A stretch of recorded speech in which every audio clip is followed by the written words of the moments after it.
প্রতিরক্ষা ক্ষেত্রে ক্রমশই আরও শক্তিশালী হয়ে উঠছে ভারত। আর ভারতের আধুনিক প্রতিরক্ষা ব্যবস্থা নিয়ে যখনই আলোচনা হয় তখনই খুব স্বাভাবিকভাবেই চলে আসে রাফাল যুদ্ধ বিমানের প্রসঙ্গ।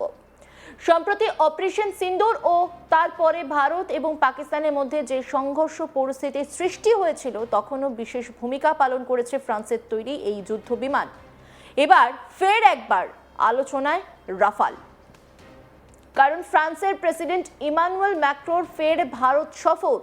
উল্লেখ্য, ভারত ফ্রান্স কূটনীতি, প্রতিরক্ষা সহযোগিতা এবং কৌশলগত সমীকরণের এক গুরুত্বপূর্ণ অধ্যায়। 2017 সালে দায়িত্ব নেওয়ার পর এটি ম্যাক্রোর চতুর্থ ভারত সফর। আর এবারের সফরকে ঘিরে কূটনৈতিক মহলে তৈরি হয়েছে বিশেষ বার্তা, কারণ আলোচনার কেন্দ্রে রয়েছে ভারতের সম্ভাব্য 114টি রাফাল যুদ্ধ বিমান কেনার সিদ্ধান্ত, যা সাম্প্রতিক সময়ে ভারতের বিমান বাহিনীর অন্যতম বৃহত্তম আধুনিকীকরণ প্রকল্প হতে চলেছে। ফ্রান্সের প্রেসিডেন্টের এই সফর নিছক সৌজন্য সাক্ষাৎ নয়, বরং প্রতিরক্ষা প্রযুক্তি, কৃত্রিম বুদ্ধিমত্তা এবং ভূ রাজনৈতিক ভারসাম্যের বৃহত্তর প্রেক্ষাপটে তা অত্যন্ত তাৎপর্যপূর্ণ। প্রেসিডেন্ট ম্যাক্রো সোমবার সন্ধ্যায় মুম্বাই পৌঁছান। আর্থিক রাজধানীর উপকূলীয় সড়ক জুড়ে বিশাল বিলবোর্ডে দেখা যায় তার সঙ্গে ভারতের প্রধানমন্ত্রী নরেন্দ্র মোদীর করমর্দনের ছবি। কোথাও আবার একক প্রতিকৃতিতে স্বাগত জানানো হয়েছে তাকে। কূটনৈতিক আয়োজন, প্রোটোকল ও রাজনৈতিক বার্তা সব মিলিয়ে সফরের সূচনাতেই ছিল উচ্চ মাত্রার জাঁকজমক। মুম্বাইয়ে প্রেসিডেন্ট ম্যাক্রো ও তার স্ত্রী ব্রিজিট অবস্থান করছেন ঐতিহাসিক তাজ প্যালেস হোটেলে। বুধবার পর্যন্ত সেখানেই থাকার কথা। এরপর তিনি দিল্লি যাবেন। রাজধানীতে একটি কৃত্রিম বুদ্ধিমত্তা সম্মেলনে অংশ নেবেন তিনি। উল্লেখযোগ্য বিষয় হলো, গত বছর ফ্রান্সে আয়োজিত এক এআই সম্মেলনে প্রধানমন্ত্রী মোদীকে বিশেষ অতিথি হিসেবে আমন্ত্রণ জানিয়েছিলেন ম্যাক্রো। এবার সেই সহযোগিতার ধারাবাহিকতায় দুই দেশ কৃত্রিম বুদ্ধিমত্তা ক্ষেত্রে যৌথ নীতি নির্ধারণের সম্ভাবনা খতিয়ে দেখছে। আমেরিকা বা চীনের প্রভাবমুক্ত বিকল্প নিয়ন্ত্রক কাঠামো গড়ে তোলার কথাও আলোচনায় আসতে পারে। তবে সফরের মূল আকর্ষণ নিঃসন্দেহে প্রতিরক্ষা চুক্তি। ভারত 114টি রাফাল যুদ্ধ বিমান কেনার দিকে এগোচ্ছে। ফরাসি সংস্থা ডাসল্ট অ্যাভিয়েশন নির্মিত রাফাল ইতিমধ্যেই ভারতীয় বিমান বাহিনীর বহরে যুক্ত হয়েছে।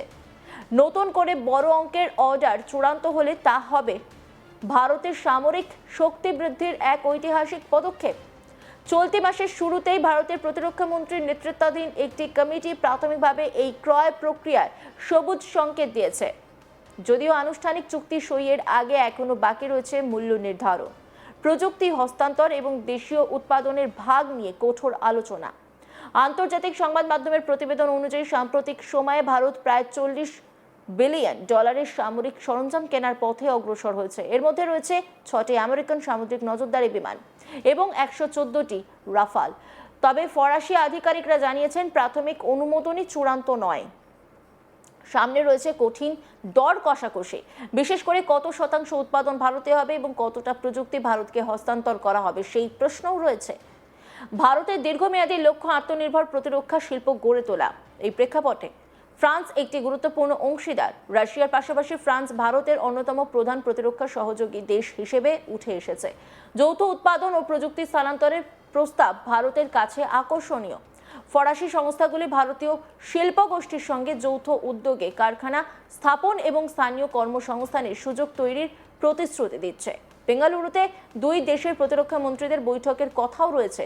সেখানে নিরাপত্তা সহযোগিতা, যৌথ মহড়া এবং সমুদ্র নিরাপত্তা নিয়ে আলোচনা হতে পারে। ভারতের প্রতিরক্ষা মন্ত্রক সূত্রে জানা গেছে, দুই দেশ 10 বছরের জন্য প্রতিরক্ষা সহযোগিতা চুক্তি নবায়নের পথে এগোচ্ছে।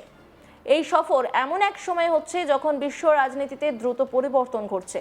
ভারত ও ফ্রান্স উভয়ই আমেরিকার সঙ্গে সম্পর্ক নতুনভাবে মূল্যায়ন করছে। বহুমুখী কূটনীতির অংশ হিসেবে ভারত তার প্রতিরক্ষা সরঞ্জামের উৎস বৈচিত্র্যময় করছে।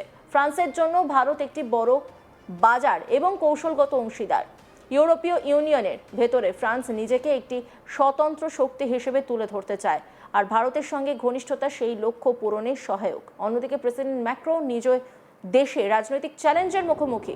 বিভক্ত পার্লামেন্ট, আর্থিক চাপ ও জনমতের টানাপোড়েনের মাঝে আন্তর্জাতিক অঙ্গনে সফল কূটনৈতিক সফর তার জনপ্রিয়তা বাড়াতে পারে। ভারতের মতো দ্রুত বর্ধনশীল অর্থনীতি ও সামরিক শক্তির সঙ্গে বড় চুক্তি তার সরকারের জন্য ইতিবাচক বার্তা বহন করবে।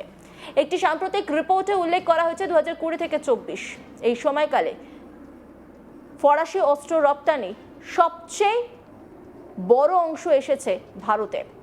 অর্থাৎ প্রতিরক্ষা বাণিজ্যে ভারত ফ্রান্সের জন্য এক নম্বর বাজারে পরিণত হয়েছে। এই প্রবণতা অব্যাহত থাকলে দুই দেশের সম্পর্ক আরও গভীর হবে বলেই মনে করছেন বিশ্লেষকরা।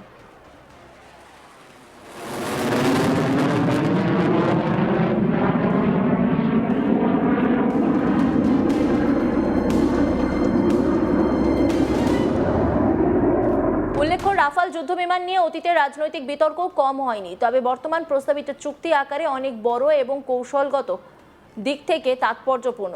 ভারতীয় বায়ুসেনার স্কোয়াড্রন শক্তি বৃদ্ধি, পুরনো বিমান প্রতিস্থাপন এবং আঞ্চলিক নিরাপত্তা ভারসাম্য রক্ষায় এই ক্রয় গুরুত্বপূর্ণ ভূমিকা পালন করতে পারে।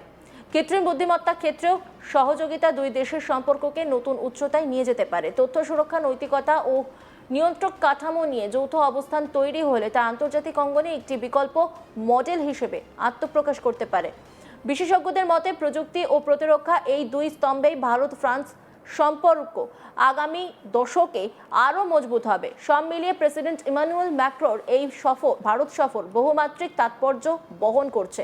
প্রতিরক্ষা চুক্তি, প্রযুক্তি স্থানান্তর, যৌথ উৎপাদন, কৃত্রিম বুদ্ধিমত্তা, সহযোগিতা এবং বিশ্বব্যাপী কূটনীতির নতুন সমীকরণ, সব কিছু মিলিয়ে এই সফর দুই দেশের সম্পর্কের ভবিষ্যৎ নির্ধারণে গুরুত্বপূর্ণ ভূমিকা রাখতে চলেছে। এখন নজর চূড়ান্ত চুক্তি ও আলোচনার অগ্রগতির দিকে।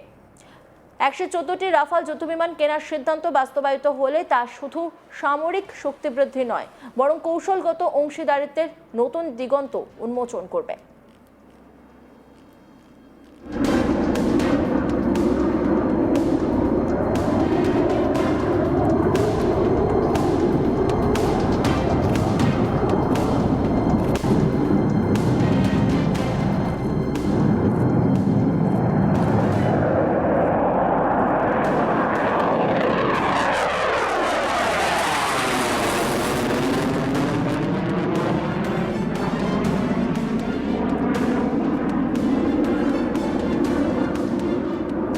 প্রতিরক্ষা ক্ষেত্রে ক্রমশই আরও শক্তিশালী হয়ে উঠছে ভারত, আর ভারতের আধুনিক প্রতিরক্ষা ব্যবস্থা নিয়ে যখনই আলোচনা হয় তখনই খুব স্বাভাবিকভাবে চলে আসে রাফাল যুদ্ধবিমানের প্রসঙ্গ। সম্প্রতি অপারেশন সিন্দুর ও তারপরে ভারত এবং পাকিস্তানের মধ্যে যে সংঘর্ষ পরিস্থিতির সৃষ্টি হয়েছিল তখনও বিশেষ ভূমিকা পালন করেছে ফ্রান্সের তৈরি এই যুদ্ধবিমান।